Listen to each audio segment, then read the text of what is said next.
Wala namang problema sa kanya. Ang isa lang na hindi ko nagustuhan, Ma'am Amy, Senator, pasensya na po. Pero ang isa lang na hindi maganda, kung alam nyo man po na may pisyo ang ating Pangulo o yung kapatid nyo na ganon, dapat naman po hindi nyo na pinus na tumakbo siya ng Pangulo. Pagtaas ng bayarin ng tubig, pagtaas ng mga bilihin, pagtaas ng bigas, yan ang unahin ninyong solusyonan.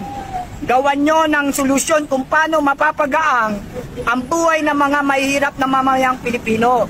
Wala kaming mapapala sa mga Senate investigation ninyo. Yan ay pagsasayang lang ng pondo ng bayan at pagsasayang ng mga oras ng mga mamamayang Pilipino.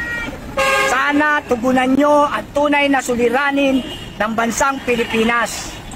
Huwag kayong pumukus kay Ma'am VP Sara Duterte. Ngayon, okay, gusto nyong imbestigahan ang budget ng OBP. Imbestigahan din kayong lahat na may mga pondo. Lahat kayo sumalang sa investigasyon, transparency tayo. Huwag yung si Ma'am Sara lang ang binabanatan nyo. Bakit? Kayo may mga pondo rin ah. Imbestigahan nyo mga sarili nyo. Okay sir, proceed tayo doon sa ngayon kasi yung mga dating kalaban sa politika ni Bongbong Marcos like sila Pacquiao, sila Tolentino, naging kakampi na ngayon. Praise na praise pa 2 years ago nung sila'y nagbanatan.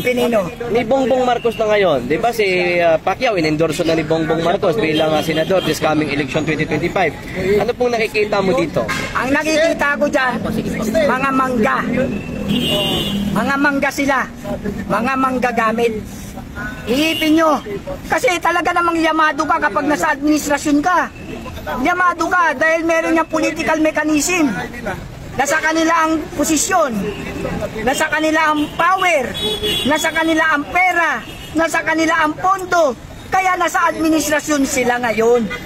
Pero wag nilang i-underestimate ang sentimiento ng mga mahihirap na mamayang Pilipino. Dahil ang boto ng mamayang Pilipino nandun pa rin sa tunay na may serbisyo para sa tao, hindi para sa pansarili lamang.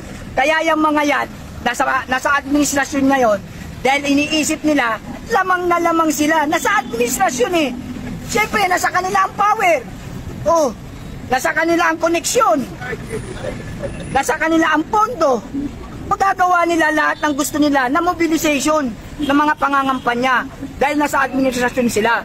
Pero hindi nila iniisip ang tunay na problema. Hindi nila iniisip ang tunay na puso ng mga mamamayang Pilipino. Matalino na po ang mga mamamayang Pilipino. Huwag nyo lang gamitin ng smart magic. Huwag nyo lang gamitin ng pandaraya. Hindi na kayo mananalo. Tandaan nyo yan. Pero pag kayo nandaya, alam ng Diyos yan. Pero sana naman, maging parehas ang labanan sa eleksyon na to. Kasi hanggat merong smart magic, wala pa rin tamang politiko na uupo sa gobyerno. Mananalo pa rin dyan ang mga artistang hilaw. Mananalo pa rin dyan yung mga walang nagawa sa pamamahala. Kasi nga may smart magic. Kaya para sa akin, abolish muna yung smart magic na yan kung sakali man dumating ang panahon ng pag-eleksyon. Yung walang kabuhay-buhay na pamamahala, yun ang nilalabanan natin.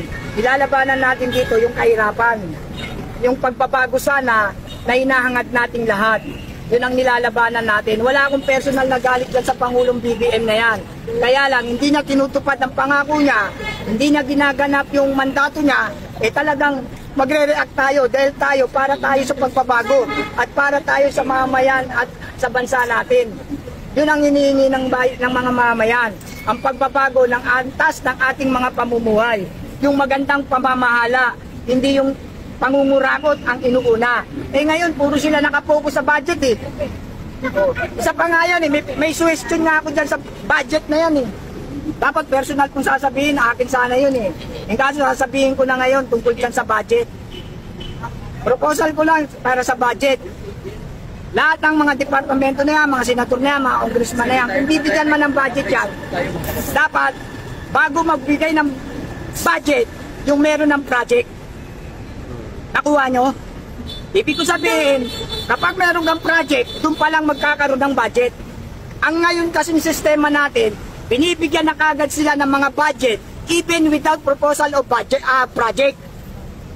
Ibig sabihin, halimbawa, bibigyan na to ng budget, pero wala pa namang proposal project kung ano. Basta ikaw, meron kang 20 billion para sa project mo. Anong project yon? Wala pa, di ba? Pero meron na kagad, naka-release. Kaya ang dapat dyan, bago bigyan ng budget, may project muna. Di ba? Para magamit talaga yung pera, yung budget, sa proyekto. Hindi, may budget, wala pa namang project. Kaya yung minsan, ghost project ang nangyayari. Lumabas ang budget, pero walang project. Get or no get? Okay sir, bilang ho kayo, isa po kayong dating loyalista, yan po sa inyo. Hindi na ako loyalista ngayon, ha? Dati.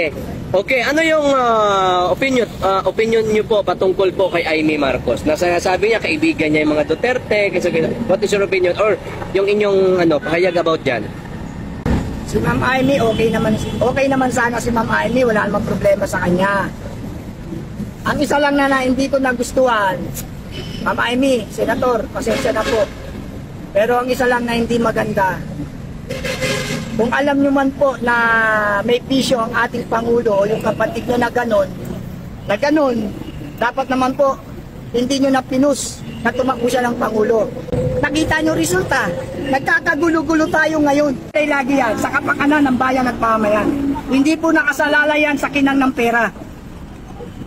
Dahil kung dyan po nakasalalay, walang mangyayari sa bansa natin. Kailangan maging makatarungan tayo, hindi sa pansarili nating kapakanan. Dapat ang iniisip natin in general concern. Ang concern ng buong bansa at ng mga mamayang Pilipino. Huwag yung sarili lang natin. Makakatanggap nga ako ng 1 milyon, pero lulubog naman yung buong Pilipinas. Nasaan ka? Kawawa. Kaya hindi tayo pera-pera pagdating sa boto. Ngayon, kung gusto nyo namang makipaglaro, tanggapin nyo ang pera, sundin nyo ang puso. Yun. Prinsipyo po yun. Hindi ko po sinasabing daw ninyo. Nasa sa inyo na po yan kung sino ang gusto nyo. Pero hindi po kasi ako pwedeng magsabi dahil po baka maraming sumunod.